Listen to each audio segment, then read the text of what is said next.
I'm glad to be with you for another visit.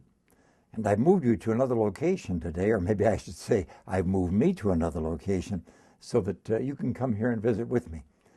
In a recent week, we were together in Estes Chapel here on the Wilmore campus.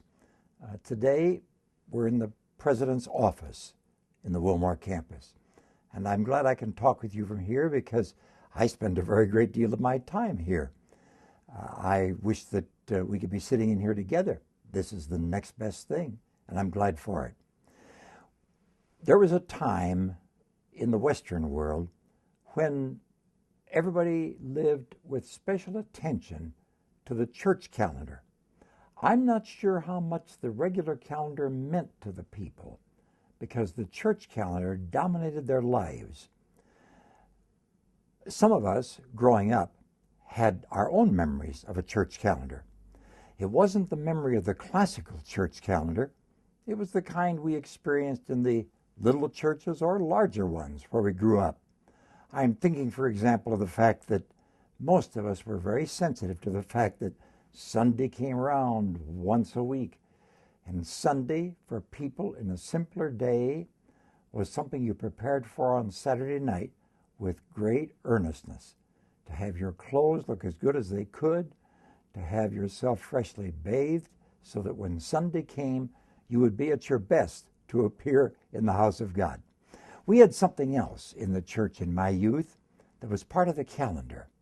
It was the annual, or sometimes semi-annual, church revival, when the evangelist would come in to preach every night except Saturday night, plus Sunday morning.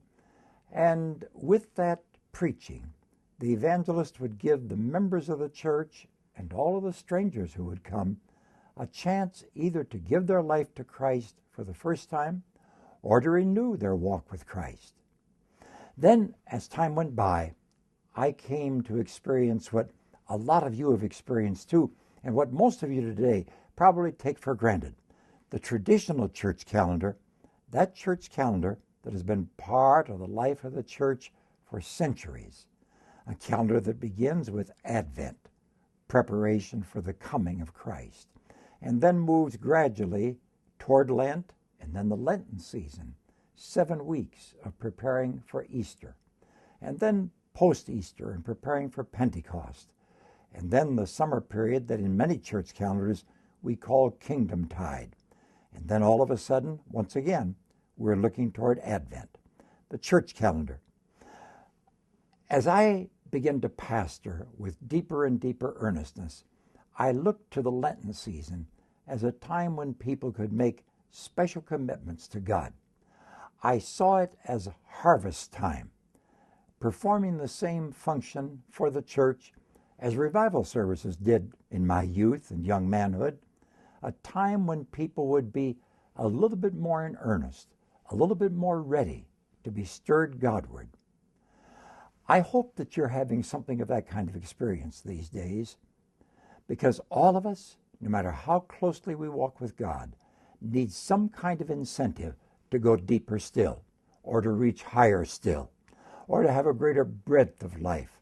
However you want to express it geographically, all of us need to move farther on with God.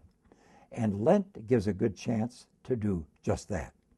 Some people give up some foods or beverages or sweets or activities for Lent. Some people give up some part of their television watching, and occasionally somebody gives it all up because they feel the need in Lent to go deeper with God. Some people add on something in Lent.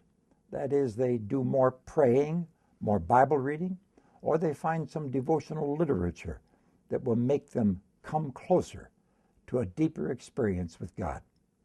I don't know what it would be for you. I have no intention of making recommendations to you, though I could give them by the yard, because I've been a pastor long enough, and since then a teacher long enough, to have all kinds of ideas for deepening the spiritual life. I only know that Lent is made to order for that possibility, and that it would be a shame to finish this Lenten season without taking advantage of that possibility.